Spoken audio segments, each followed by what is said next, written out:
la notion des pères.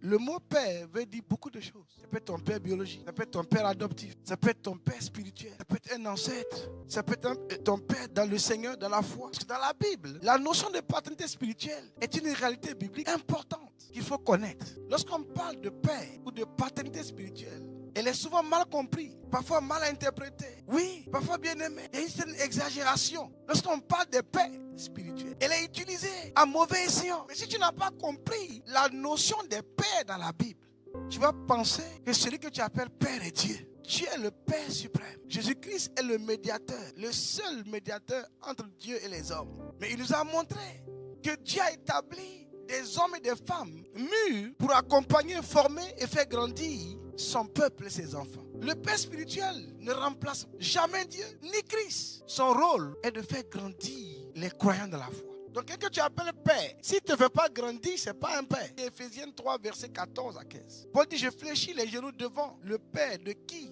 tire son nom, toute famille dans les cieux et sur la terre. La première chose, pourquoi est-il important de comprendre la paternité spirituelle par les Saintes Écritures? Lorsqu'on parle de la foi, on veut parler de spirituel. Ça doit être lié, soutenu par les Écritures. Tout ce qui n'est pas lié aux Écritures, qui n'est pas conforme aux Saintes Écritures, est à rejeter. Si on n'a pas compris l'importance de la paternité spirituelle, nous allons continuer à commettre des erreurs. Croire et penser que ce que nous faisons est juste aux yeux de Dieu.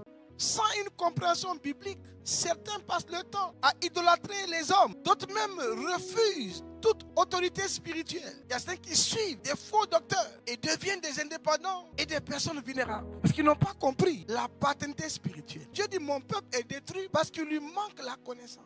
Donc Dieu veut premièrement que nous comprenions la paternité spirituelle pour éviter les erreurs. 2, pour distinguer le vrai du faux. Il y a des faux pères. C'est pourquoi la Bible nous demande d'éprouver les ministères.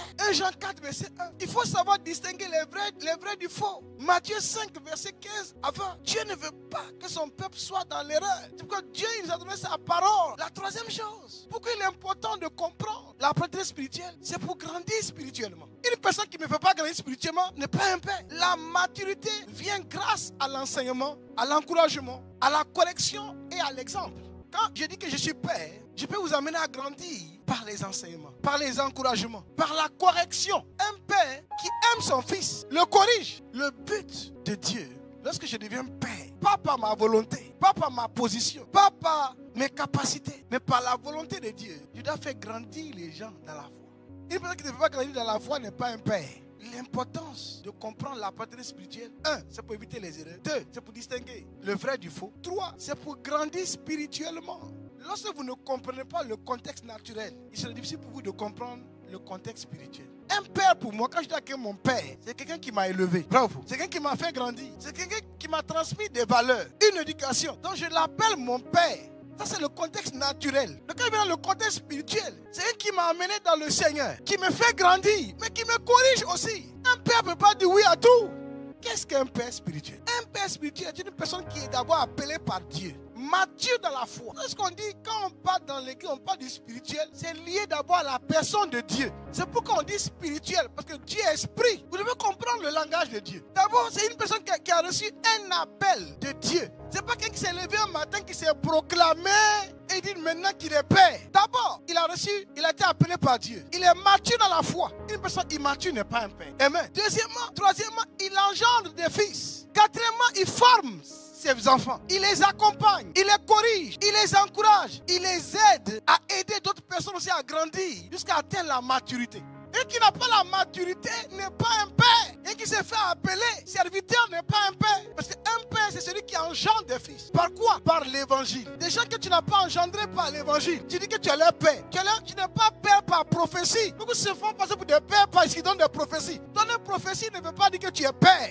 Un père, il forme ses enfants, il les éduque. Un père, c'est une personne qui t'accompagne. Il accompagne ses enfants dans leur croissance spirituelle. C'est pas faire des programmes. On n'est pas père parce que je fais des programmes à l'église ou que j'ai des programmes. Non. En quoi il contribue à la croissance spirituelle? Un père, c'est lui qui peut te corriger. 1 Corinthiens 4, verset 15. Paul dit, quand vous direz 10 000 mètres, quand vous aurez 10 000 mètres en Christ, vous n'en avez cependant pas plusieurs pères, puisque c'est moi qui vous ai engendré en Christ par l'évangile. Tu peux avoir tous les pères que tu veux, tous les maîtres que tu veux. Mais quand on vient dans le contexte biblique, C'est celui qui t'a engendré par l'évangile qui est ton père. Donc ce n'est pas n'importe qui devient père. On est père par la volonté de Dieu. On a un parcours avec Dieu. On a un témoignage. On a un modèle pour les autres. On a un exemple pour les autres. Oui.